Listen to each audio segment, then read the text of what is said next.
নমস্কার বন্ধুরা, রিম্পা রান্না করে তোমাদের আবারও একটা নতুন স্বাদের রেসিপিতে আমন্ত্রণ। আজকে আমি মটন আলুর ঝোল বা খাসির মাংস আলুর ঝোল রেসিপি নিয়ে এসেছি। চলো এটা কীভাবে বানাই তোমাদের সাথে শেয়ার করি। এখানে আমার 700 গ্রাম মতো মাংস আছে। আর এখানে আমি দেখো 3টে বড় সাইজের পেঁয়াজ নিয়েছিলাম। বড় বলতে বেশ খুব একটা বড় না, মিডিয়াম বলতে পারো।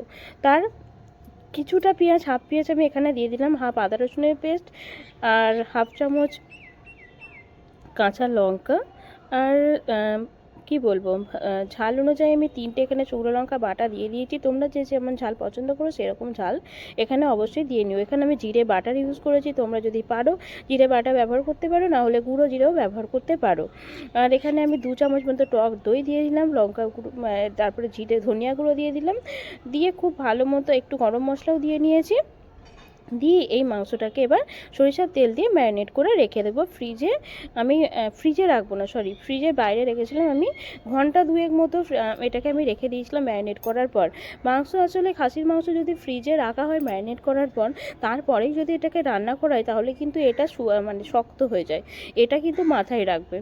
আর এটা কিন্তু সিদ্ধ হতে চায় না। এই ব্যাপারটা খেয়াল রেখে কখনোই খাসির মাংস ম্যারিনেট করার পর ফ্রিজে রাখবে না।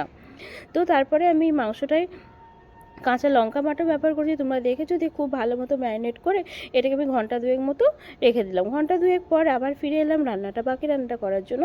কড়াতে পরিমাণ মতো সরিষার তেল দিয়ে দিলাম। তেল দেওয়ার পর এখানে গোটা আলুগুলোকে আমি ভেজে নেব। আলুগুলোকে আমি ডুমো ডুমো করে কেটে রেখেছি। যেহেতু খাসির মাংসতে আলু আগে থেকে সিদ্ধ করার প্রয়োজন পড়ে না, কারণ খাসির মাংস সিদ্ধ হতে অনেকটাই সময় লাগে, তার জন্য প্রেসার কুকারে দিতে হয়। আর তার জন্য আলু কখনোই আমি সিদ্ধ করে নিই না, আলু এরকমভাবে ভেজে নিই। আলুটাকে একটু হলুদ দিয়ে ভেজে নিলাম খুব ভালো মতো। একটু যখন দেখবো আলুটা লাল লাল করে ভাজা হয়ে গেছে, সেই সময় আলুটাকে আমি তুলে নেব। আলু লাল লাল করে ভাজার সময় কিন্তু পুড়ে না যায়, এটা কিন্তু খেয়াল রাখবে। না হলে কিন্তু ঝোলেতে মানে দেখতে এটাকে ভালো লাগবে না, আর খেতেও খুব একটা ভালো লাগে না। আলুটা দেখো প্রায় লাল লাল করে আমার ভাজা হয়ে গেছে। এবার আলুগুলোকে আমি তুলে নেব। আলুগুলোকে ভাজার সময় খুব তোলার সময় দেখবে একটু যাতে লাল দাগ ধরে তখনই তুলে নিও, কারণ এইভাবে তো আলু সিদ্ধ হবে না। আলু সিদ্ধ করার জন্য প্রেসার কুকার বা ঝোলে ফুটতে দিতেই হবে। তারপরে গোটা গরম মশলা দিয়ে দিলাম ঝোলের মধ্যে গোটা গরম মশলা দিয়ে নেওয়ার পর এটাকে গোটা তেজপাতাও দিয়ে নিলাম। 2টো তেজপাতা দিয়েছি, একটু শুকনো লঙ্কা দিয়ে নেব। দিয়ে এটাকে যখন ভাজা ভাজা হয়ে যাবে সেই সময় আমি এখানে যে বাকি যে পেঁয়াজটা ছিল সেইগুলো কুচিয়ে রেখেছিলাম সেগুলোকে দিয়ে নিলাম। পেঁয়াজটা দিয়ে নেওয়ার পর এটাকে বেশ কিছুক্ষণ ধরে ভেজে নেব। পেঁয়াজটা ভেজে নিচ্ছি নরম নরম যখন পেঁয়াজ, আর ভাজার সময় আমি অবশ্যই এখানে লবণের ব্যবহার করেছি। তারপরে বাকি যে আদা রসুনের পেস্টটা ছিল হাফ চামচ করে, আমি 1 চামচ করে আদা রসুনের পেস্ট এখানে ব্যবহার করেছি। তো হাফ চামচ তখন ম্যারিনেটের সময় দিয়েছিলাম, আর হাফ চামচ এখন দিয়ে দিলাম। আর কিছুটা আমি গুঁড়ো লঙ্কা দিলাম, আর কালারের জন্য বেশ কিছুটা কাশ্মীরি লঙ্কা, আর একটু মনে হচ্ছিল হলুদটা কম হতে পারে, তাই সামান্য একটু হলুদও দিয়ে দিলাম। এখানে একটা টমেটোকে আমি পেস্ট বানিয়ে নিয়েছি পুরো, সেই পেস্টটাকেও এখানে দিয়ে দিলাম।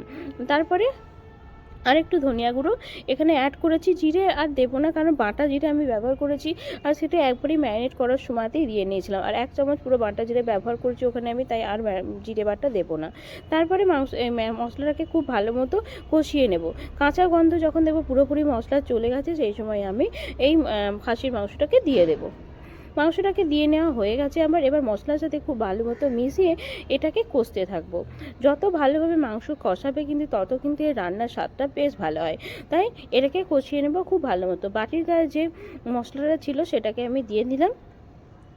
টক দই দিলে খাসির মাংস কিন্তু খুব সুন্দর একটা গ্রেভি আসে, আর এটা সিদ্ধও খুব সুন্দরভাবে হয়ে যায়। পেঁপে তো অবশ্যই দেওয়া যায়, কারণ পেঁপে দিলে মাংস সিদ্ধ হতে বেশিক্ষণ সময় লাগে না। মাংসটা বেশ কিছুক্ষণ ধরে কষিয়ে নিয়েছি, তেলও ছেড়ে দিয়েছে দেখতেই পাচ্ছ। এবার মাংসটাকে আমি প্রেসার কুকারে দিয়ে নেব। মাংসটাকে আমি প্রেসার কুকারে দিয়ে 3টে সিটি দিয়ে নিয়েছিলাম, কারণ এই মাংসটা 3টে সিটিতে অনেকটা গলে গেছিলো, কারণ খাসি মাংসটা অনেকটাই ভালো ছিল ওর জন্য। চলো তারপরে দেখো আমি প্রেসার কুকারে ঢেলে দেওয়ার পর এর মধ্যে আমি আলুগুলোকেও দিয়ে নেব। আলুগুলোকে দিয়ে কড়াটা ধুয়ে যে বাকি জলটা একটু গরম করে নেবো, সেই জলটাই এখানে ব্যবহার করব। আলাদা কোনো কিন্তু জল ব্যবহার করবো না, সবসময় কিন্তু এখানে গরম জলের ব্যবহার করবে, কারণ যখনই যখনই খাসির মাংস রান্না করো তখনই কিন্তু এই প্রেসার কুকারে গরম জলেরই ব্যবহার করবে। খাসির মাংস কেন বলো, যে কোনো রান্নাতেই তোমরা যদি কষার পর গরম জল ব্যবহার করো তার টেস্টটা কিন্তু বেশ ভালো আছে। তো আমি যাই হোক বেশ খানিকটা গরম জল দিয়ে দিয়েছি, আলুগুলোকে যা দেখা যাবে মাংস দেখা যাবে এরকম সমান সমান করে আমি গরম জলটা দিয়ে দিয়েছি। কিছুটা চর্বি ছিল সেটাকে আমি আগে সাইড করে রেখে দিয়েছিলাম, কষানোর সময় ব্যবহার করিনি, কেন কষানোর সময় দিলে চর্বিটা পুরো গলে যেত, তার জন্য এই ওপর দিয়ে নিলাম। তারপরে আর কি এবারে এটাকে আটকে দিয়ে এটা 3টে হুইসেল হওয়ার মতো সময় দেবো। আর তার আগে একটু কাঁচা লঙ্কা আর ধনেপাতা এর মধ্যে দিয়ে দেবো, আর একটু গরম মশলা এখানে ব্যবহার করে নিলাম। গরম মশলাটা দিলে রান্নার স্বাদটা কিন্তু বেশ ভালো আসে, কিন্তু তবে একটা খেয়াল রেখে গরম মশলার পরিমাণ যেন বেশি না হয়ে যায়, বেশি হলে কিন্তু রান্নার পুরো স্বাদটাকেও কিন্তু নষ্ট করে দিতে পারে। ব্যাস 3টে হুইসেল আমার হয়ে গেছে, এবার এটাকে আমি নামিয়ে নেবো। হুইসেল আবার বলছি, 3টে সিটি দেওয়া হয়ে গেছে আমার, তো এবার এটাকে নামিয়ে দিলাম।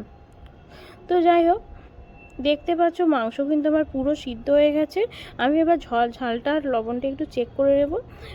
আর আমি প্রথমেই যা দিয়েছিলাম আশা করি সেটা দিয়েই হয়ে এসছে। তো তারপরে এটাকে আমি একটা বাটিতে ঢেলে নেবো। দেখো ঢেলে নিয়েছি, কত সুন্দর দেখতে।